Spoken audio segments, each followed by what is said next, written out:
Good morning. This is Bill from Curious Cars and Auto Europa Naples on, it's kind of a meh Florida Tuesday, I have to say. The weather is neither here nor there.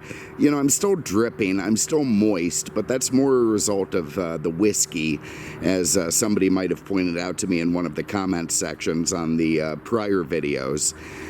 They said I would sweat less if I were drinking vodka, which just isn't going to happen because I'm no great fan of vodka. One, I got intensely sick on a overindulgence of vodka. If you've ever thrown up on 9 screwdrivers, then you probably are going to be tepid on vodka for a while. I also had the same issue going with tequila. There's some insane sound coming from up. I've been waiting for 20 minutes for this to abate, but I have no idea. It sounds like somebody's garage testing an airboat or something, and it won't shut the hell up. So for all I know, that sound is going to really hit the mic on this camera and the whole video is going to be ruined, but yeah, I guess we'll see when we get it into editing. But otherwise, I'm going to go ahead and go forward. Animal reports, slim. Haven't really seen anything since that rabbit the other day. Peter is back, which is why all of a sudden the yard looks a little bit better.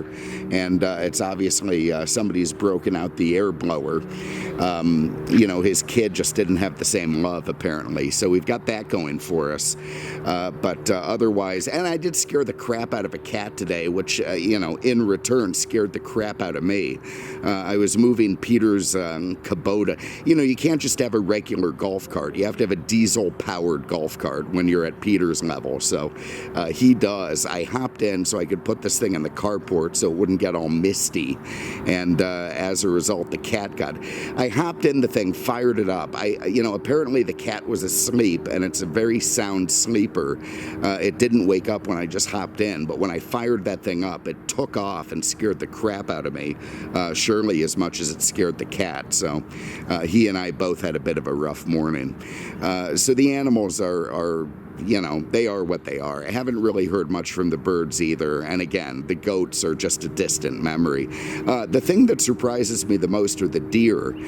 Maybe the neighbors took me up on that whole Deer Be Gone product thing. They bought some Winchesters and took them out. So who knows? This whole street could be eating very well now. So the weather's shitty, the animals are, at a lull, and we're just going to carry on forward with this car. And this is a 1978. God, that is so loud. What the hell are they doing over there? Hopefully it isn't as loud on camera as it is in person. There's a bird. There's one, right? Look at a whole flock of them. Coming into that tree right the minute I get started. You see, they know I'm going to be distracted. They're hoping I'm looking the other way, and then whammo, they come down and start pecking my eyes out. Little bastards. Anyway, we'll keep an eye on them. So where was I? 1978 Lincoln Continental Mark V. And not just any Mark V, but this is an Emilio Pucci edition, which is one of the, I don't know, Lincoln had like 4 designers who came in and did some rather interesting cars for them over the course of a few years, and we'll get into all of that. I want to do a little quick thought on the insane drivers today. When I was driving home the other day from work, heading home quite normally. I was what the hell was I driving? Something pretty, Andrew's Elantra. I was driving that, so I didn't really want to screw it up. But all of these people, and I have to say, honestly, the majority of them seem to drive Korean cars, not unlike the one that I was in, with this uber excessive drive. They're going to haul ass to, oh my God, I've got to get in front of this guy or my life is going to end. Or, it's unbelievable. I mentioned that I had a road rage incident. That was actually a guy in a Ryder truck wearing really stupid white sunglasses who decided that, again, it would have a very negative impact on his life if he had to wait for 4 friggin' seconds before he could merge behind me. So he hammers it in this Ryder truck, which has no acceleration, to try and get in front of me. The only way I could have let him in front is if I had just come to a complete stop. So the hell with it. I'm going to keep going. And the two of us had a real near collision. And then I brake checked him and we went back and forth. And it was just, what the hell, man? I don't understand the aggressive way that people drive today. I have a Sebring race coming up, and I have to be deadly honest that I feel much more comfortable on the racetrack with the drivers there, even though some of them are nitwits, myself included, than I do just driving around the street. So for Christ's sake, people, tone it down, man. You're going to get where you're going. And I promise you, 95% of you, whenever you get to your destination, nobody's going to care that you've arrived. I mean, certainly not to the point that it was worth, killing whoever was around you to get there. So it's not like people are brain surgeons on their way to do some kind of emergency surgery on a 8-year-old girl who was hit by a tractor on the way to school. For Christ's sake, tone it down. Anyway, that's my little rant for today. So we're going to get right back into this car. Again, 1978 Lincoln Mark V Emilio Pucci edition. And it's interesting. I've done some Mark V before. Look, I did a pretty extensive video on a Mark V before, so I'm going to link it in the description here. And that's the one where I get into all sort of the platform stuff, the history of Lincoln, probably. I don't remember, but I probably got into that.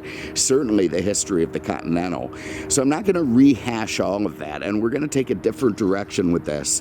And I'm going to touch on that stuff just a smidge, and then get into the idea of what the designer editions were. But let's start with the events of 1978, so we can sort of set the mood for what this car was released onto. You've got Jimmy Carter. He was elected. I guess America decided that it wanted a religious guy after having Nixon for a while. And, of course, then Gerald Ford. I don't know how that worked out for them, but that was what they wanted.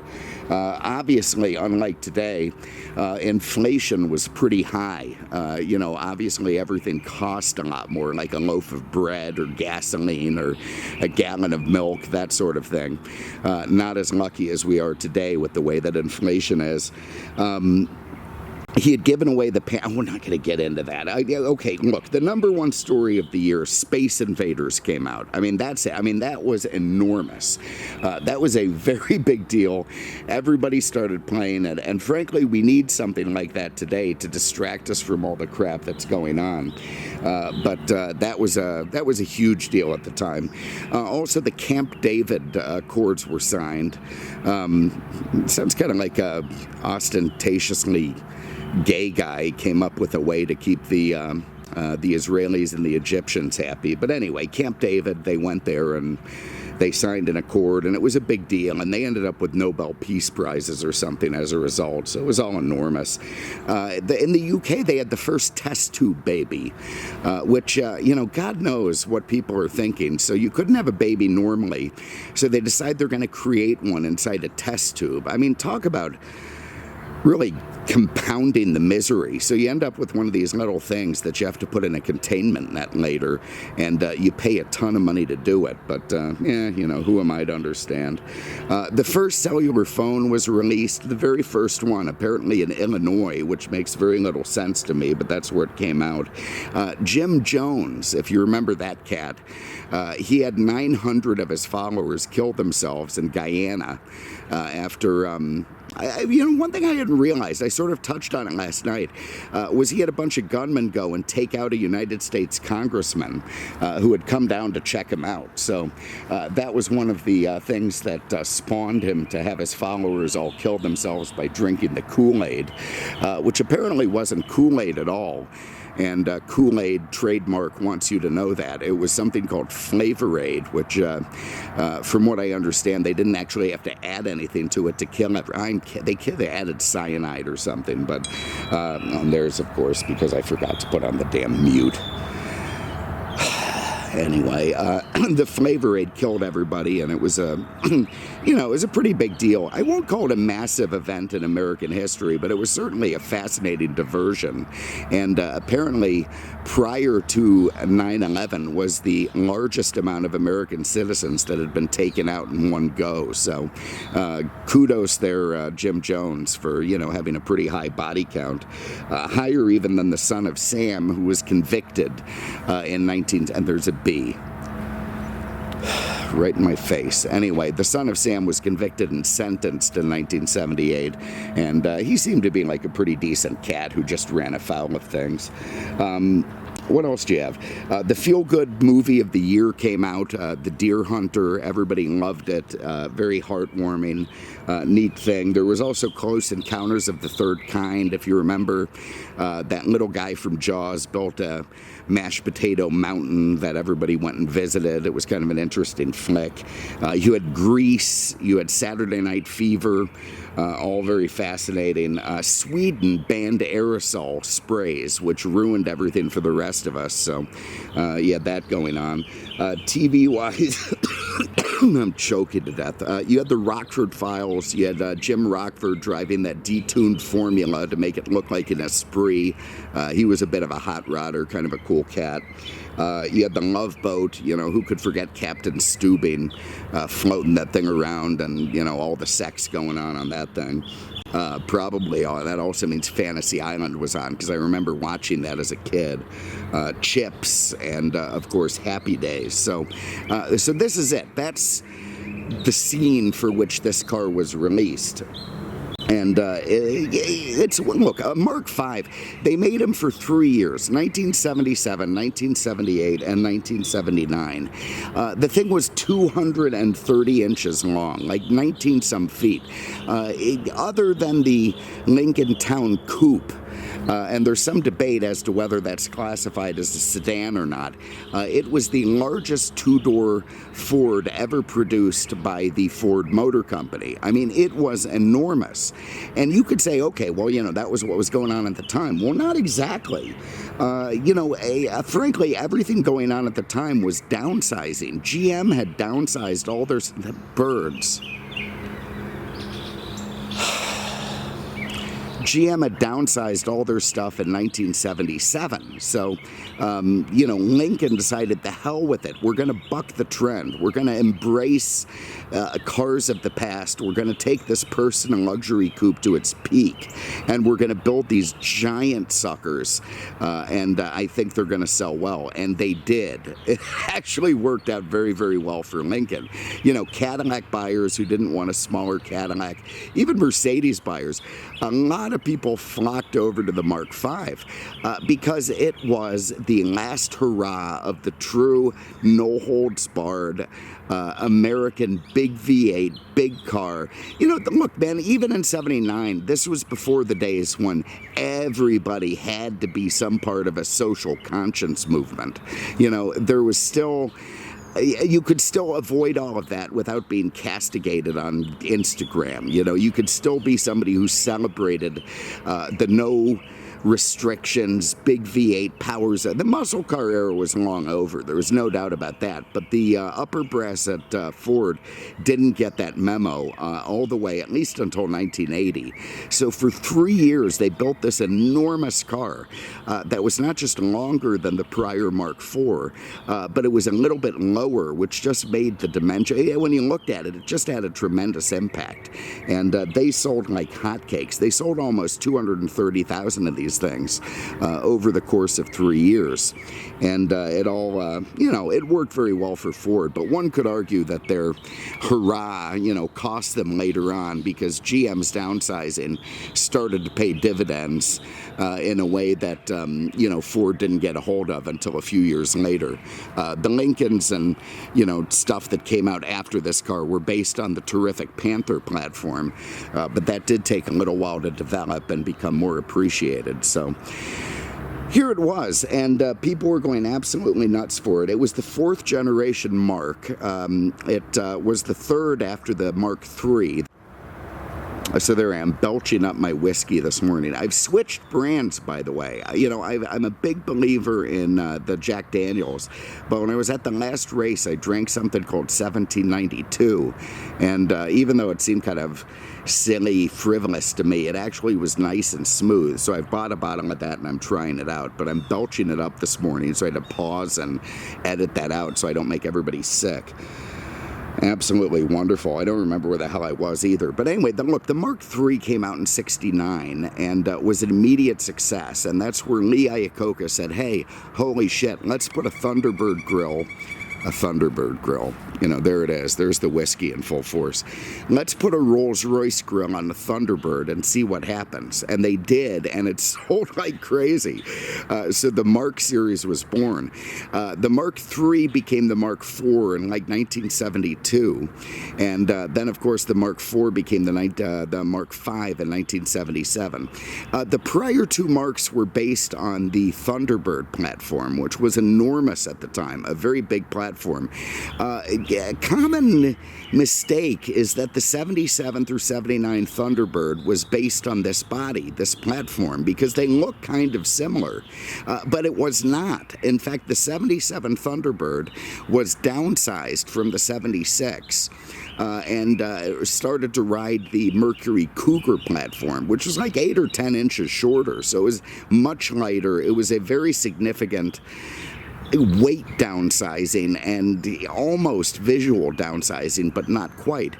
While the Mark V continued on that old Thunderbird platform, which was absolutely enormous. So, again, the longest coupe in Ford history. Okay, look, the Town Coupe, if it is a coupe, was 233 inches, so it was probably a little bit bigger. It was 3 inches longer than this, but apparently there are some people who say that is classified as a sedan in the same way that Mercedes says the CLS is a coupe, and that this was the biggest coupe they ever made. I'm not going to get involved in that fight because I don't really care. It's just another, you know, one of those minutia arguments that means very little to me.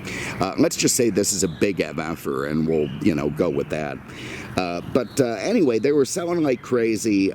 It was a big FU to the downsizing trend. In 78, it was the last hurrah of the big block, the 460. You know, the 400 was an option, which was a little tip of the hat to the emissions and gas mileage people, but nobody wanted it, nobody ordered it. In California, you had to have it, but everywhere else, they all ordered the 460 with dual exhaust, and honestly, who the hell could blame them? It easily outsold the now downsized Coupe de Ville, and even the new Eldorado, which was a very handsome car. But it just wasn't that big, and people still wanted big. And this was still the peak of the personal luxury coupe era, you know, where you had Cordobas and Sedan de Villes and Coupe de Villes, and I don't know why I said sedan since it's a four-door, but yeah, you get it. People like the two-door luxury. Even AMC had a designer series Matador, and everybody was just cashing in on the whole personal luxury coupe thing. It was just the time, you know. Everybody went to the disco to listen to, you know, the Bee Gees and their personal luxury coupes. And yeah, now we got a bird. Look at these, all of these right there, right over my head. Oh, if only I had a 12 gauge. Anyway, here's the interesting thing. Continuing with the Mark IV in 76, there were four designers, this was a time when hoe culture, I don't even know how to say it because I'm just not one of these people, and as former girlfriends will attest, I'm not much of a clothes junkie, but apparently the idea of having high-end fashion design was becoming more mainstream all through the 1970s, and you know what was maybe kind of a niche thing before that was not. You could go to Sears and get like high-end. I mean, AMC has a bloody designer, can't remember his name immediately, making Matadors. So you know that this was becoming sort of mainstream. So Lincoln wanted to cash in on that, and they had four different designers doing editions of their Mark V. You had a guy named Gavinci, if I'm saying that right, and I'm probably not. You had Cartier, you had Bill Blass, and then you had this guy, Emilio Pucci. And I tell you what I'm going to do. I'm going to pause for a minute right here, get my act together, and then I'm going to get into a bit of who that guy is and why he ended up on the side of a Lincoln Mark V. All right, so I got a bit of a late start this morning, so the sun is out, and it's basically just ruining everything. So I've had to pull the car back here a little bit to get out of the sun. The trees are giving us a bit of shade for the moment, and I'll try to burn through the rest of this. It wouldn't hurt to have a short video anyway, so maybe this one will be under 40 minutes. But not being much of a clothes snob, again, as prior girlfriends will attest, I had no idea who the hell Emilio Pucci was. I mean, he meant nothing, no idea. I get into these cars a little bit, these marques, and I learn about the designers. And I mean, I've heard of Cartier and I've heard of Bill Blass, but I had never heard of Pucci. So I thought, what the hell? I'm going to look into who this guy is for this video. And it turns out he's actually a pretty fascinating cat. I had absolutely no idea. But he was a bit of a cool character. He was born in 1940. He's dead now, as it were. But he was born in 1914 in Naples, Italy. Not, of course, the Naples where I'm standing at the moment, and was born into one of Florence's oldest noble families. So he had a title. He was the Marchese di Barcento, which is apparently a pretty big deal, which basically means that the guy had money from the get-go. And his family, he worked at a place called the Pucci Palace, if that tells you anything, and lived there, which is some big palace in Florence where, the rent is pretty high. The family had owned it since 1480, which seems like a bit of a long time, and frankly was, in fact, the same year that Joe Biden went toe-to-toe with that notorious gangster Corn Pop. So definitely their family had been lingering around Italy for a while. He was a sporting sort of guy. He apparently dabbled in swimming, skiing, fencing, tennis, and even a bit of car racing, which was, of course, a dangerous and sporty habit back then. At least when he wasn't groping chambermaids in the palace, which I'm sure. I don't know that he was. I know that I would have been. I mean, if I'm the Marchese to whatever the hell it is, and I'm living in some palace in Florence, and I've got these hot chambermaids around me, I'm definitely taking advantage of that. So I hope he did as well. But apparently he was something of a scholar, and he went off to America. He learned about agriculture in the University of Athens in Georgia. Interesting. So he was apparently doing that. And then he went off, this is all pre-war, he went off to Oregon, where he was at Reed College, and he got a full scholarship there, which obviously he needed since his family, owned parts of Florence. But he got it in return for developing a ski team there before the war. And then the war came along. In 1938, he joined the Italian Air Force. He became the captain of a torpedo bomber and apparently did pretty well. And look at idiots honking their horns over here. Who the hell is this guy? That's great. Some kind of a delivery for Peter. That's very inconvenient for me. I'm trying to do shit here, but anyway, where the hell was I? So he's an Air Force captain, flying torpedo bombers. He becomes and I'm doing air quotes here, close confidant of Mussolini's daughter, Edda. I don't know what that means exactly, but I bet it's not entirely platonic. And he helped her with her husband, who would run afoul of Hitler somehow and the Gestapo. And when whatever he was doing to help failed, he escorted her to the border, and then he tried to escape, but he didn't, and he was captured by the Gestapo, and they tortured him somewhere. Apparently they put him in a chair and they tied him down, and they started putting pineapples on pizzas and mixing argyles with plaid, and it just absolutely ruined a good portion of his life before he was able to recover from that. But recovery did, and apparently then after the war in 1947, whatever designs he had made for that Reed College ski team started to get noticed. People were like, holy shit, their outfits are, the ski team sucked. They didn't do anything, but everybody liked the way they were dressed, and that led back to Pucci. And so some photographer from Harper's Bazaar ended up taking a picture of some broad who was wearing another one of Pucci's designs, and it was a hit. So his editor at Harper's tracks down Pucci, hires him to do some sort of a winter ski gear lineup, and featured it in the magazine. And Pucci, as it turns out, and again, I don't know shit about fashion, but apparently this was a big deal, was the first guy to come out with a one-piece ski outfit. So there you go. That was his giant move forward, and it just blew everybody away. And they wanted to, Neiman Marcus wanted to put him in some design. He said, "The hell with it. I'm going to make my own design house," because again, he's rich. He's the Marchese de whatever the hell it is, Barcento. So he goes to the Isle of Capri, which is where all the jet set are floating around, and makes his own design studio, and makes all these one-piece ski wear things with stretchy fabric. And apparently that becomes, a pretty big deal. So he was off and running. He hit the big time, the pay dirt, when Marilyn Monroe decided that she really liked the shit that he was doing, and she started wearing his dresses. In fact, after she died, she was interred in one of his dresses, and people took notice of that for whatever reason. I guess she was a big deal. So all of a sudden, Jackie Kennedy is wearing his stuff. Sophia Loren is wearing his stuff. Much later on, Madonna even starts wearing Pucci stuff.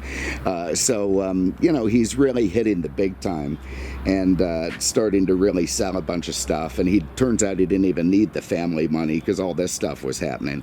One of the more interesting things he did, back in the good old days, Braniff Airlines, when they wanted to become stylish, hired him to come out with the costumes, the uniforms for their air hostesses. And this was back when stewardesses were hot. I mean, really hot.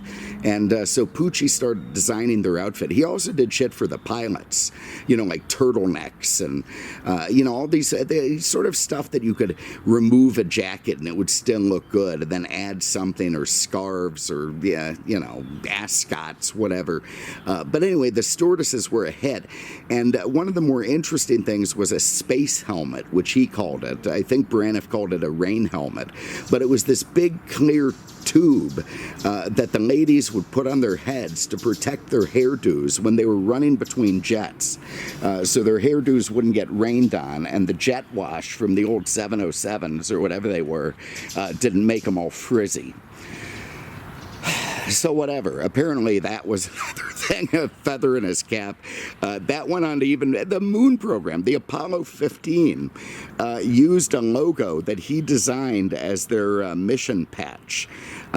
So there it is. I mean, look, so that's the early 70s. So you can easily see why Lincoln chose this guy to be one of the designers for their Mark series. And obviously it was a name that everybody knew at the time, even if, guys like me certainly don't know it today. And a pretty suave cat, you have to say. And there it is. So that's why you ended up with these what the hell are they? Pucci series Mark Vs. They were different colors and trims for all the years, but basically the designers got to pick all of the color combos inside and out that they were going to use in their cars. In 78, this one is finished in a metallic silver that was called Moon Dust. Presumably a tip of the hat to his Apollo 15 thing. Inside was dove gray with sort of a dark red accents, and a black cayman quarter top, sort of a alligator looking skin quarter top on it. And it was successful. They sold, I think, of the, you have to remember that 230,000 of these things were made over 3 years. In 78, 3,000 of them roughly were these Pucci editions. One of the reasons they didn't sell that many is they were a lot more expensive than your regular Mark V, even the ones that had sort of upgraded options. It was a big add to the sticker price, and we have the sticker of this thing, so we'll get into that. So anyway, there's a little history of Pucci and how he ended up getting his name on the quarter opera windows of a Lincoln Mark V. I'm going to pause again. I'm going to get all my crap inside the car, and then we're going to go over this car very quickly and go for a quick drive. I was wrong. It didn't make sense to immediately put my shit in there because I have to set up the license plate and whatnot. So let's just go over it. Up front, the car is absolutely gorgeous. I mean, I think the Mark IV wasn't bad looking, but I think the Mark V was better because it became more angular, more, the slab-sided, sharp, razor-pointed stuff with extensions out over the hood on the sides, a grill that ducks underneath the front bumper, which is a Lincoln Mark tradition going back to the 3. Still looks very Rolls-Roycey. You've got these good-looking hidden headlights, and it uses basically every single feature that one would argue was part of the personal luxury coupe Malaise era. You've got the big grille upright with the hood ornament. You've got the hideaway headlights. You've got the extended chrome bumpers. You've got the impact strip down the side. All of the designer editions came with these rather good-looking turbine wheels, which look terrific on this car. You got vents in the front fenders. The length of the front fender, it's like the size of a smart car. You've got chrome side view mirrors. You've got chrome trim around the windshield and around the side windows. You've got opera windows, which are, of course, an entire necessity for one of these. You've got the vinyl quarter top. They also had a full top option and some other stuff. It was I think 77 only, you could get one without a top, but that quickly went away. You've got extended rear quarters with taillights coming out on either side. You've got the Continental hump, the spare tire hump with the Continental badging and some reflectors on either side of it. It is a big, ornate, beautiful car that does a very nice job integrating all of the features that you sort of expect in one of these very luxurious Persian and luxury coupes. And of course it had a price tag to match. This thing was very expensive at the time, more so than the Cadillacs. So anyway, we pop up this little key thing and use the round key to get in. It's got a round and a square. The round is for the trunk. Opens like the squeak from a haunted house, and then you have this nice big giant trunk where you can fit all kinds of crap. I think it's supposed to have a spare tire cover, but I don't immediately see one. If I know Dalton, he cleaned it and left it in his stall because he's an idiot. That's just the kind of stuff that he does. But very nicely carpeted, giant, big. Even with that full-size spare tire, you could still fit a lot of crap in there. You see the jacks underneath it. You got a jack usage and stowage sticker, and everything lovely under the trunk. Also, as you can see from that electrical cord coming up there, it does have rear lighting. Put a little WD-40 on that and make sure I'm not locking the keys in the trunk, which is something that I would normally do. Anyway, have a look under the hood. This was illuminated, by the way, this keyhole. This was an option. I like the flush pull handle, actually. I think that's kind of cool. They didn't have one railed out on the side. A little bit of a modern thing from Ford and Lincoln at the time. See if I can get this up one-handed. Oh, God, that's actually not that bad. That's pretty well lubricated.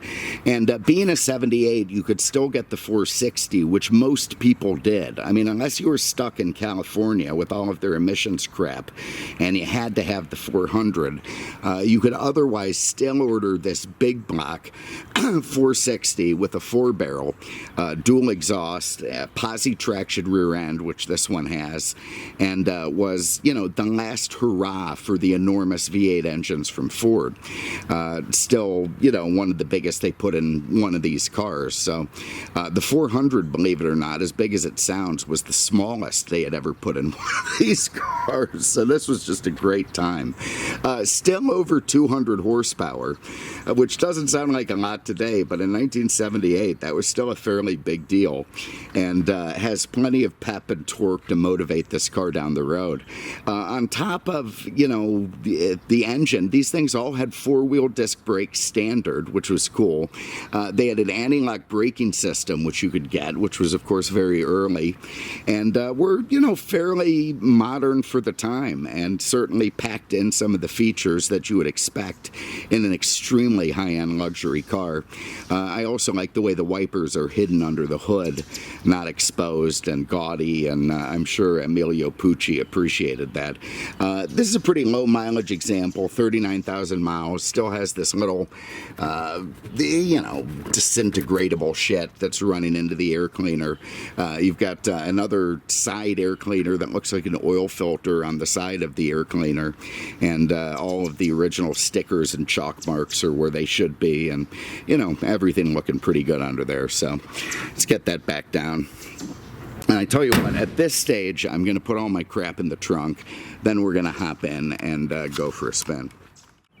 All right, let's do this. So up here you can see it's got this, what do they call it? The Black Cayman design quarter top with this reptilian looking finish, which I think looks absolutely terrific with the silver.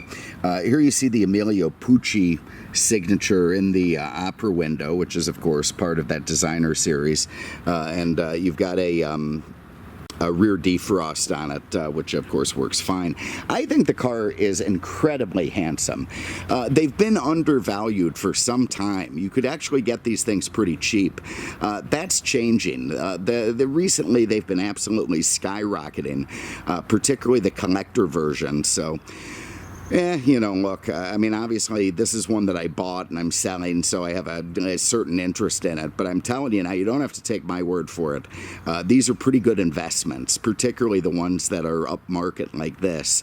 And not only are they a great blast to drive, it's something that's probably going to accrue in value over the time as the personal luxury coupes start to become a little bit more in the mix. And I mean, again, this was the last hurrah of the giant American V8 powered coupe. Detroit wouldn't dare, no company in the world would dare, not even Hummer would dare to waste this much real estate on a car anymore. I mean, you've got 230 inches of car with two doors, and basically, you could fit 6 people in there, but it's really made for one. It is a personal luxury coupe, and that's just cool. And I think it's the end of an era, and God bless Ford for keeping it going longer than the rest of them. Again, there's good looking turbine wheels on this thing, hiding rear discs. Here is more of the Pucci stuff.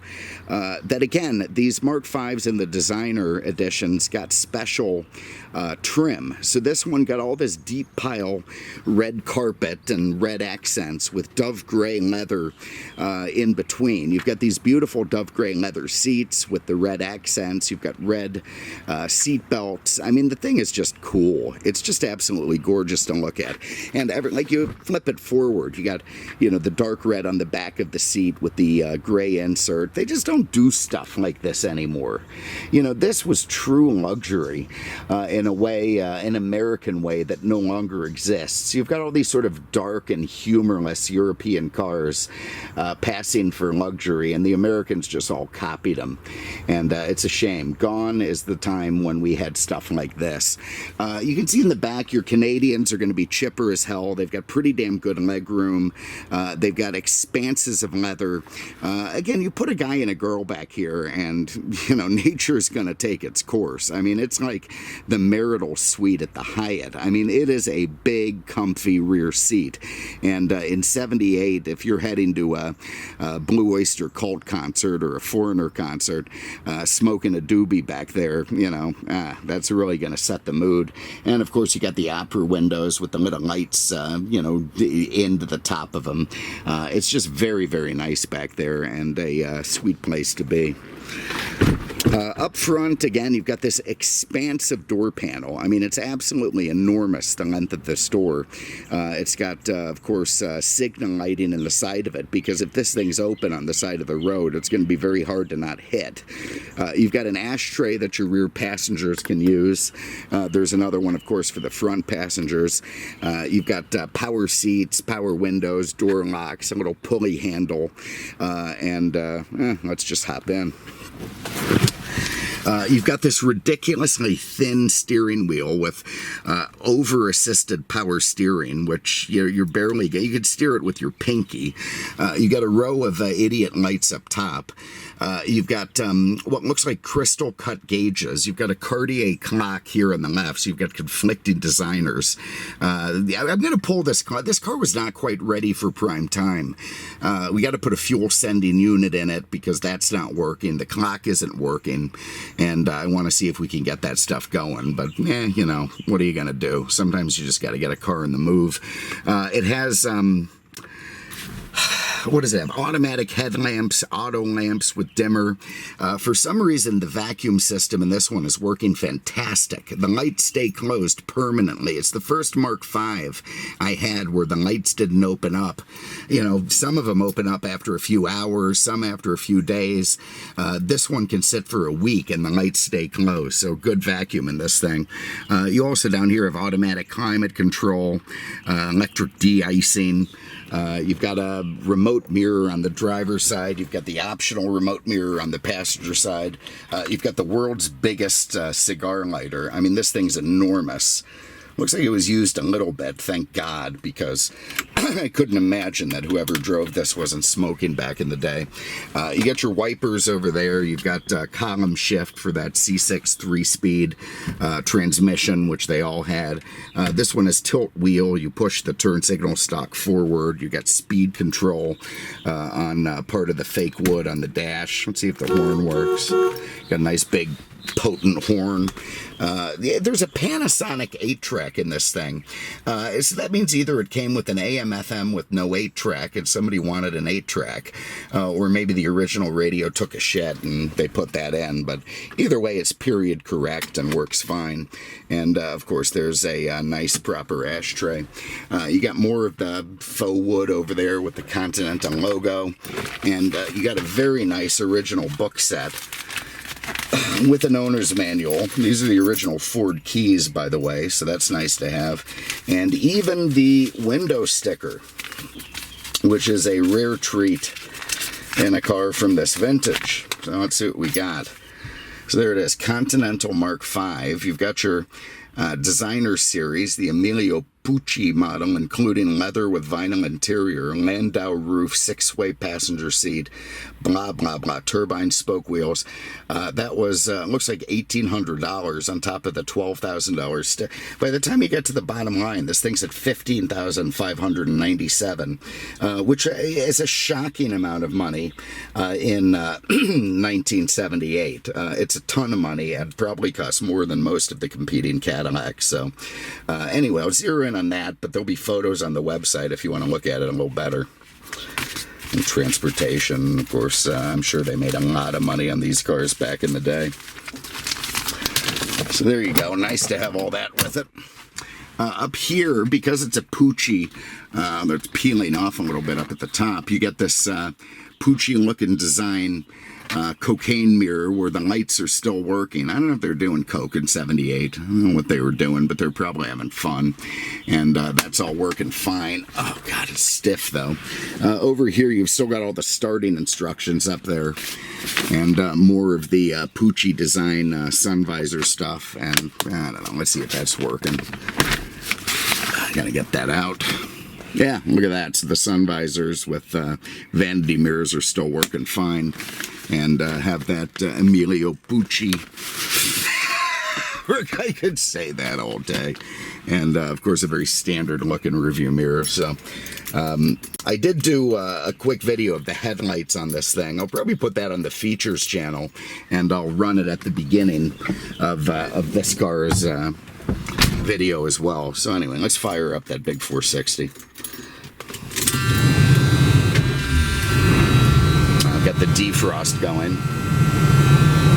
Turn that off. Actually get a little bit of AC going, which this car has.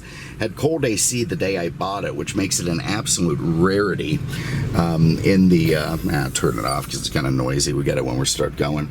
It just makes it every collector car that I bought recently, the last 100 or so, none of them had working air, so it's nice this one did. Anyway, there you see all the cluster. We went over that. There's just 39,000 miles on the clock of this thing, which is nice. Let's see, we got a power antenna switch down here, which I'm pretty sure is working. And look at that. And of course, we have commercials on the radio. Let's see what else we got.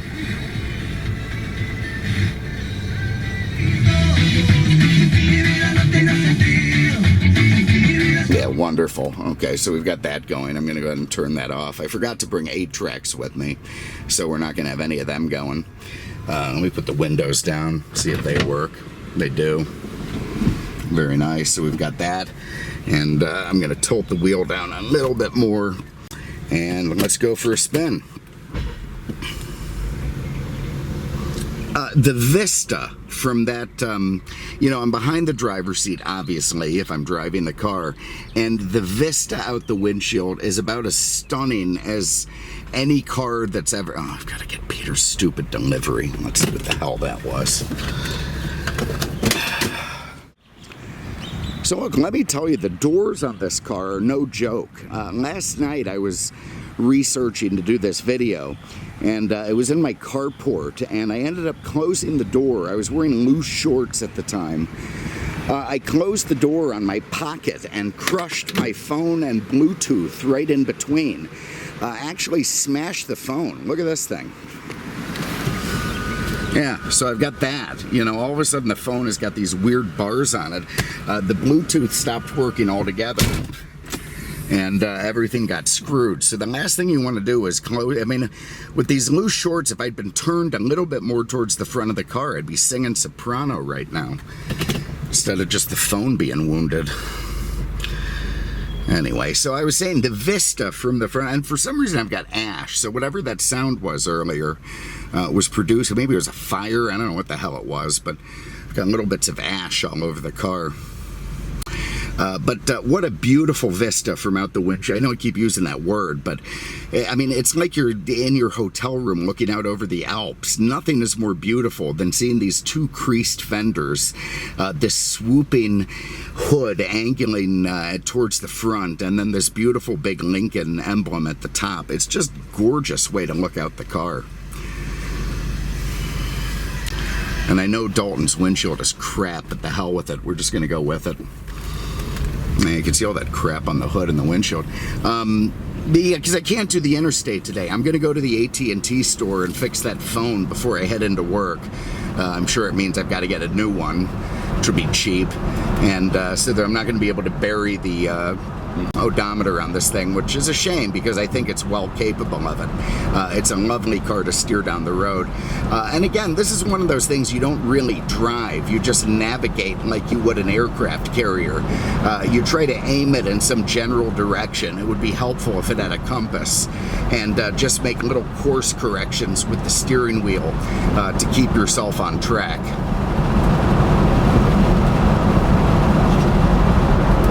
Woman with the weird hat is not out walking her dog, which is fine. She's been looking at me really shittily ever since I was driving that little JDM. That shows you, man, you drive a car with a big rear wing, it takes a long time for your neighbors to trust you again.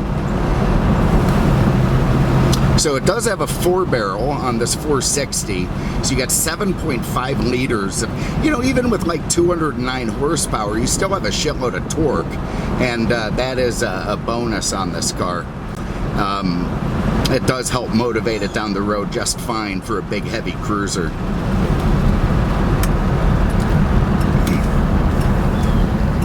Alright, so when I take a right here, we're going to hammer it a little bit and see how it sounds. Some of that posi traction. Yeah, there it is, kicking into the 4-barrel. If I had turned that air cleaner upside down, I'd get some secondary music, which would be nice. Let me run the windows up. We're probably getting noisy here. And there we go, get our AC going again. Nice and chilly. And there it is. I mean, what a cruiser. What an absolute insanely fun boulevard cruiser. And man, you get thumbs up, you get people asking about it, you get what I like to, I hate attention when I'm on the road, but this car really gives you the right kind of attention.